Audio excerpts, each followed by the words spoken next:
It's Metal Monthly, we got new metal. It's Metal Monthly, we got no new metal. Howdy Banger fans, Blayne Smith welcoming you to another Metal Monthly. Banger's monthly look at what's coming out in metal albums. Yay, woo, woo, woo, woo. And hey, thanks for coming out and thanks for supporting us. Cause hey, you guys, we got a Patreon, you support us on there and I don't have to try and get you to buy cereal right now. That's a new one. Anyways, thanks for coming out. Let's start talking about some music though. As always, off the top, we list some of the bigger albums coming out. Check off your pre-orders, all that.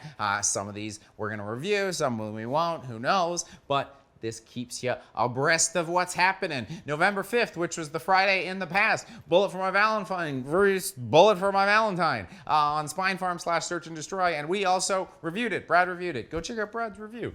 Brad. Also, Gal's Word, which is not Satan. It is a project he has, and he is releasing the Humming Mountain EP on Season of Mist. On November 12th, we have 200 Stab Wounds, Slave to the Scalpel on Maggot Stomp. November 19th, we've got Converge, Chelsea Wolfe, and Stephen Brodsky releasing Blood Moon 1, which implies there might be a 2 on Epitaph. We've got Exodus releasing Persona Non Grata on Nuclear Blast. We've got Chemist releasing Deceiver, also on Nuclear Blast. Shame with the cover of that one. Not up to the standard, if I do say so myself. The Lurking Fear is releasing Death, Madness, Horror, Decay on Century Media. Obscura, its new Obscura, is releasing Valediction on...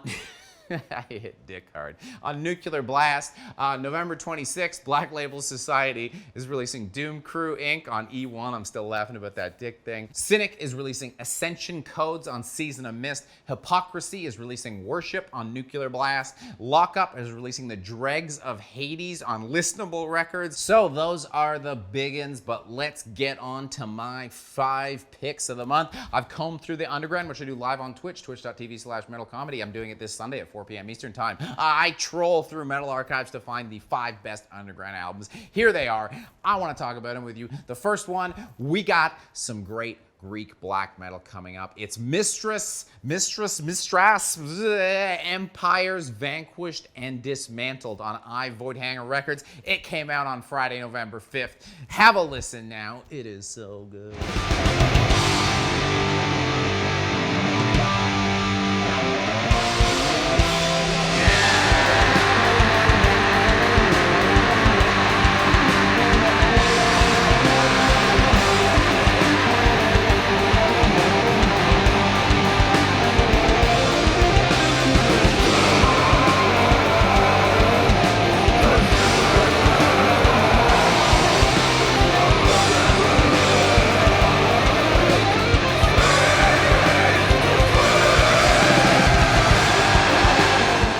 Like I said, this is some great Greek black metal of the atmospheric, folky vibe, and thank the Dark Lord, we once again have a cover by Lucas Kalantasis. But hey, guys, what's going on? I want a white shirt with the first album printed on it, and I want a white shirt with this album printed on it. It's begging for it.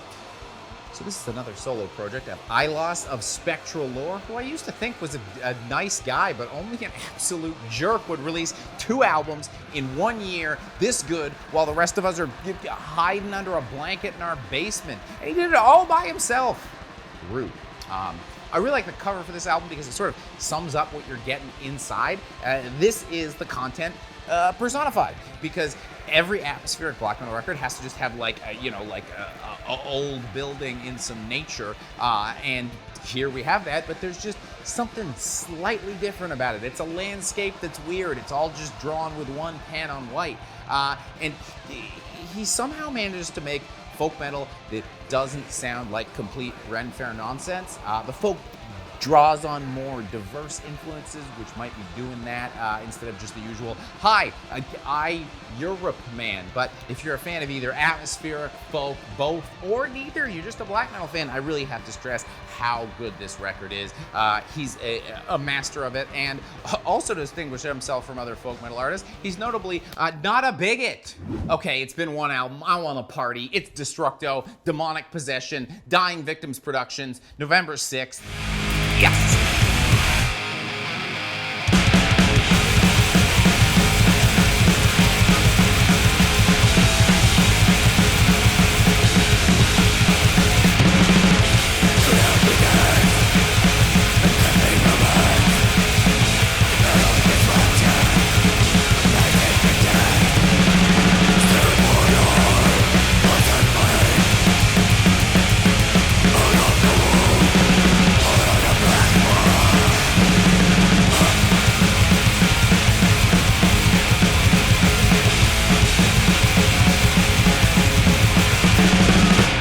got some blackened thrash to party it up from the Netherlands, and I was absolutely ready to toss this in Metal Monthly from just hearing the singles. Great blackened thrash with an excellent drum beat is one-way ticket right to the cockles of my heart.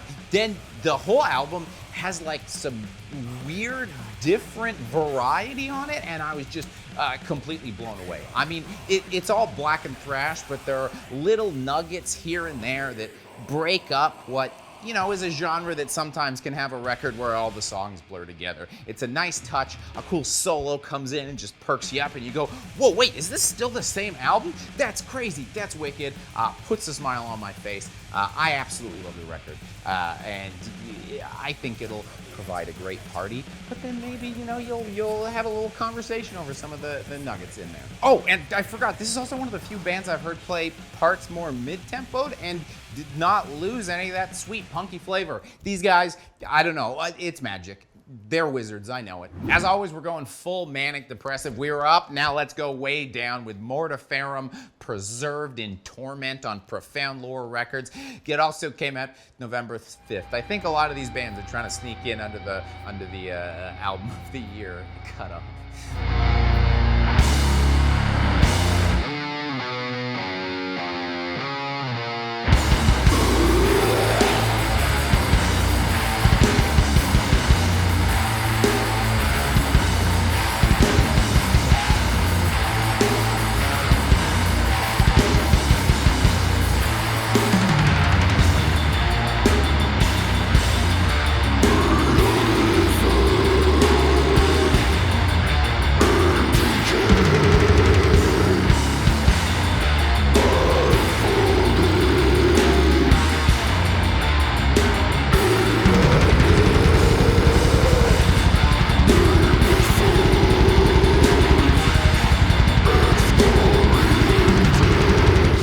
Yes, you know I love my Death Doom, and this is from Washington, and this month's theme seems to be having the good sense to stick with the fantastic cover artist from your first record, because once again, Chase Slacker is back and making something that is gross and upsetting without being graphic in any way. I don't know how you're doing it, man. Normally, I only try and feature a band in Metal Monthly once because I like exposing everyone to new bands as much as possible, and I assume if I put a band in here, you'll have heard them. But gosh darn it, these boys are just too good for me to not be totally jazzed every time they release a record. This is a slow, dripping, grosso of a record, but man, every once in a while they just can't help themselves and they just start blasting away, and it's like a kid sitting still for too long. It's gonna erupt at some point. There's also a really great guitar tone that every once in a while rises out of the muck, and you know, giving me that little taste and leaving me wanting more. That's the way to do it. And I don't know, man, this is their second album, and with a 1-2 in the Death Doom genre this good back to back, I don't know, man, this is some early Hooded Menace territory they're stepping into quality wise, and you know, that's the #1 stamp of Death Doom approval. As I said, this is a manic month, and I'm just gonna apologize in advance for Concrete Wind's Nerve Butcher on Sepulchral Voice Records. November 26th, finally something in the future. Prepare yourselves.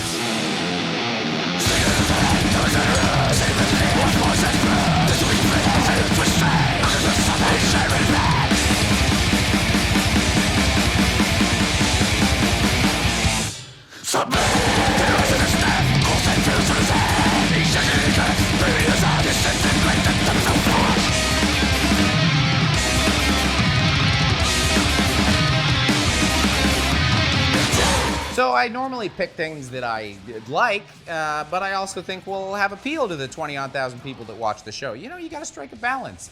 So please, I strike that balance pretty well. Occasionally indulge me in just absolutely pummeling you with some nonsense. I don't think an album cover could more let you know just a hard warning of what the content inside is gonna be. This is some real grind-infused, blackened death, just, it's crazy nonsense. What we're listening to here is just absolute chaos. I don't know the difference between a band that does this well and a band that does this poorly. I don't know what the difference is. It just, sometimes it sounds bad and sometimes it sounds good, and this sounds really, really good. And another thing that's really surprising is that this is fairly properly recorded for the type of music it is, which is a way to make the medicine easier to swallow. And notice I didn't say it's some big expensive production. It's just properly recorded. It sounds really, really good. And the band seems to be aware of what they're doing and how obnoxious and grating it is, because they keep everything to a svelte 26 minutes, and it's the perfect amount, because any more and you could just charge these guys with assault. Okay, after that we need a real palate cleanse. So I bring you Fortress, Don't Spare the Wicked on High Roller Records, also coming out November 26th. See, some of it's in the future. Get hyped, have a listen, cleanse that palate.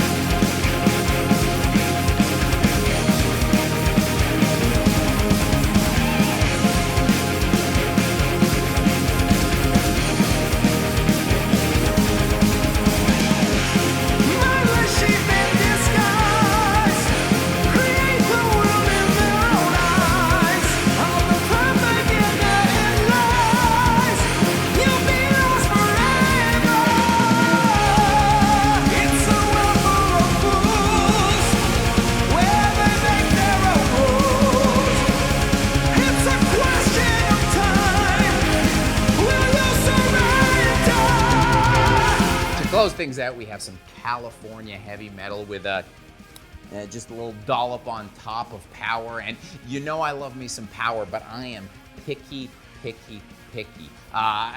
It's just something that really turns faster than those avocados you buy thinking you're gonna make guac and never end up using. That's why I'm stoked when a heavy metal band dips their toe a little bit into power, stretches over the line a bit, because you get the ridiculous fun that comes with power metal, but the more traditional heavy metal aspect keeps it grounded in not total virgin territory.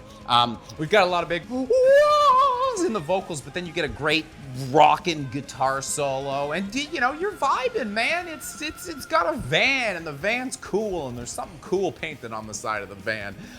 The heavy metal also keeps them from crossing into the you've now gotten so good at your guitar that your guitar playing is unlistenable territory. Don't get me wrong, when they want to play, they play, but they'll slow it down, they'll give you a catchy riff, and it just helps making the solo more spicy, because it comes out and it's like, whoa, these guys can really play, but ooh, then they can really get me grooving. And instead of a ballad, they have a instrumental interlude, and I'll take that every goddamn single time. Get those ballads out of here. This is how you do it, boys, and that's why you're the palate cleanse, and that's why we closed out with you. And hey, let's really close it out with you. Down in the comments, get in there. I'll get in the mix with you. What are you excited about? What did you enjoy? Were any of these records scratching you in the right spot? It's getting to end of year territory. We got to start talking about album of the years. What are you thinking? How you feeling? Let me know. Blayne Smith. See you later.